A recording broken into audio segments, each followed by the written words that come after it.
And welcome, ladies and gentlemen, to Australian Indian Radio's Weekend Edition, this very short segment where we talk about a few of the things that happened yesterday. Well, a few things happened. Well, there was a lot that took place yesterday. Was the Luminous Lantern Parade, and this year it was on a slightly different format and held at the South Bank Piazza, the new venue for India Day Fair this year as well. We'll look at that as well in a minute. And of course, we know that a very successful business function was undertaken by Zafar Khan. Congratulations on putting that together. Once again, very well done. But right now, let's hear from our Prime Minister. Victoria and I concluded a memorandum of understanding to develop a new quarantine facility in Melbourne. That facility will both assist the Victorian Government, who will run the operations of that facility. We will develop the facility together with the Victorian Government, but the Commonwealth Government will meet the capital costs of that. The Victorian Government will meet the operational costs and will run the facility. This will both assist them in the risk management of the various groups that they're providing for in their quarantine system, as well as delivering additional capacity for the quarantine system in Victoria, and that is a very welcome process that we've been through with the Victorian Government. A very, very good proposal, one that I was very pleased with. I want to thank our officials and the Victorian officials for working so quickly through to the agreement we've reached today. Today we also noted the temporary COVID disaster recovery payment that I announced yesterday. We discussed the cost-sharing arrangements and have agreed nationally across the country that the cost-sharing will work on the basis that the Commonwealth will provide the direct personal income support, that is through the temporary disaster recovery payment for COVID, and that state and territory governments will meet the costs of business support that are as a result of lockdowns that may be put in place by state and territory governments. So it's a very clear allocation of responsibilities. We will do the individual support after 7 days.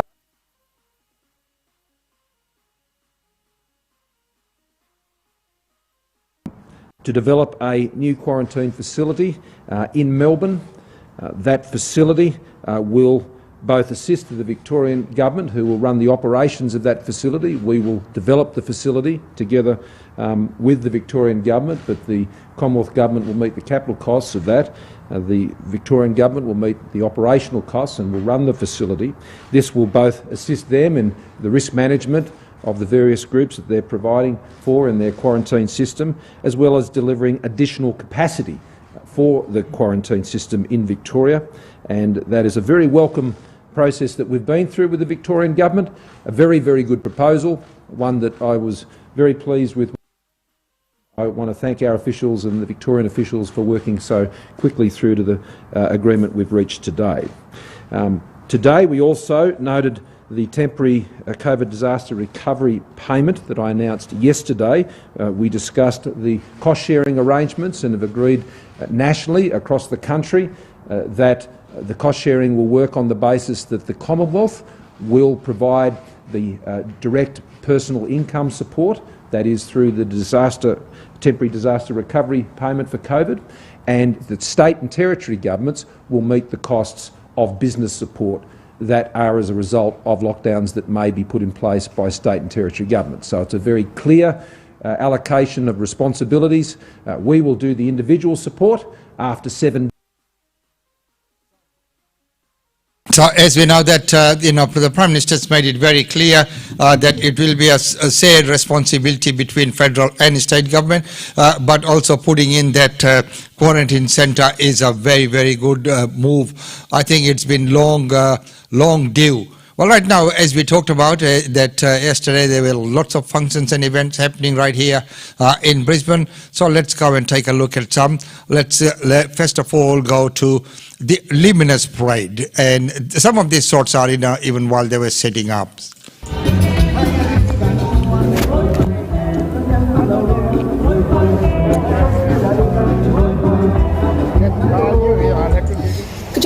Tell us how important is Luminous and Luminous in the regions in delivering on the Queensland Government's Multicultural Charter? Thank you so much, and thank you for having me here tonight. I equally acknowledge the Minister traditional Lian land Lienard. on which we're joining together to celebrate tonight, and pay my respects to elders past, present and emerging.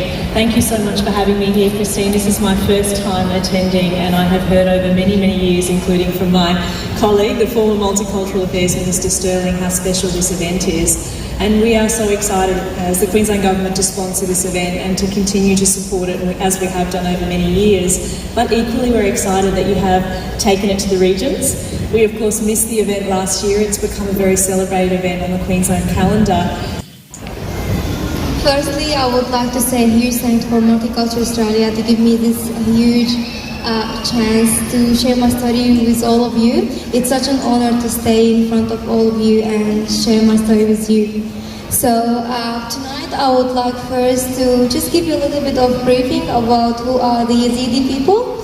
So we are new refugee settled here in Australia, especially in Toowoomba. So Yazidi religion is a very old religion in the world.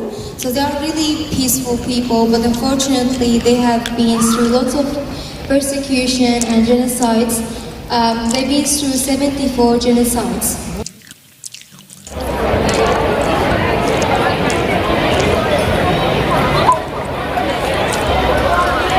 And South Bank, was chock-a-block. It was full.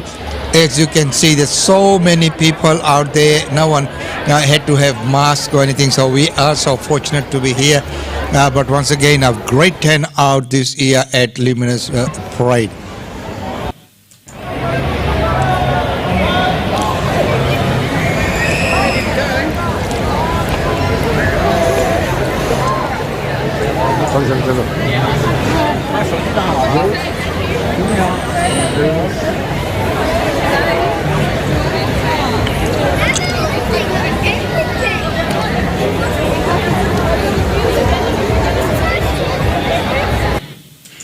So it was wonderful to see that many people were out there, and of course this will be the venue for India Day Fair this year as well, and it is a wonderful venue, and of course with the COVID safe and approved venue, that's the reason why we're going here as opposed to the Roma Street Parklands.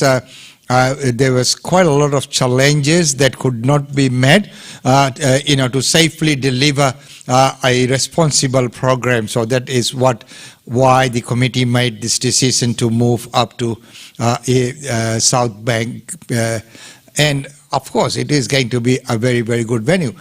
Well, right now, let's take a look at a message from our sponsors. GlobeNet Realty. GlobeNet Realty has been the longest established, trusted and respected agency in its trade area. Washa Chandra, Director of GlobeNet Realty, provides honest and ethical service to her customers. If you are thinking of investing in Brisbane real estate market, or if you are seeking professional property management, then you should contact Usha Chandra today on landline 3865 4466 or mobile 0419 775 416. And for further updates, log on to our website www.globenetralty.com.au. GlobeNet Realty is your own local real estate agency. Situated at Shop 52281 Sandgate Road, Boondall. GlobeNet Realty. Real estate is our world.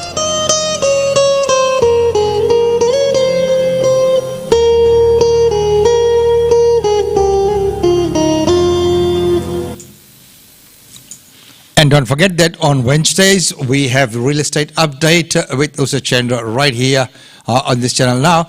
The next event that we're going to talk about is when we began, we said that Zafar Khan, he launched that DAAN and Dr. Service, and now working with the aged care and the NDIS system, they had a massive event last night where he thanked all the people associated with the work and the success that he had. He attributed that to his good staff and everyone. So it was a wonderful function held at Michael's Oriental, and there you are, as he is passing on all the certificates to all the people who have been associated with his journey. And of course, it's a wonderful venue, and looking after all your staff is a very good thing. So connecting abilities, as we can tell, in a very good venture and very successful venture by Zafar Khan. And as he mentioned, it's not him, it's the team that has been able to deliver what they have been able to deliver. And there he is, of course, always a pleasure to catch up with him. He, doing such a wonderful and marvelous job out there in the community. And of course, going out and meeting everyone and the ever smiling face. And so that is what Jafar is. Well, right now, we'll take a look at some of the functions and events that are taking place right here in Brisbane before we close up for this section, as we'll have to get ready for the main feature for today, which is Aapki Sehat, which will be coming on at 10 a.m. right here.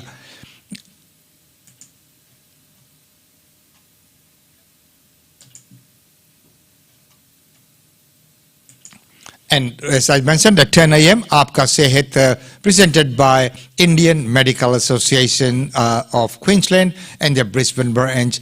Cyril Fernandez will be interviewing Dr. Varghese, a very celebrated cardiologist right here at 10 a.m. But right now, let's take a look at the functions and events taking place here in Brisbane.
Ladies and gentlemen, that's about all we have time for you in this segment. Don't forget that we are back at 10 a.m. With the Aapki Sehat, and a very, very wonderful segment this week when Cyril Fernandez talks with Dr. Varghese Singh, a very celebrated cardiologist. Until then, it's goodbye from me. Enjoy your weekend, and of course, we know there's lots happening. And on Monday, we'll bring to you a report of that play by Void, which is happening in Gold Coast tonight. And of course, R.T. Bajaj of Wild Dream Productions has put that together. And don't forget, India Day Fair this year on the 15th of August at Suncorp Piazza. Well, right now, it's time to say goodbye until the next segment.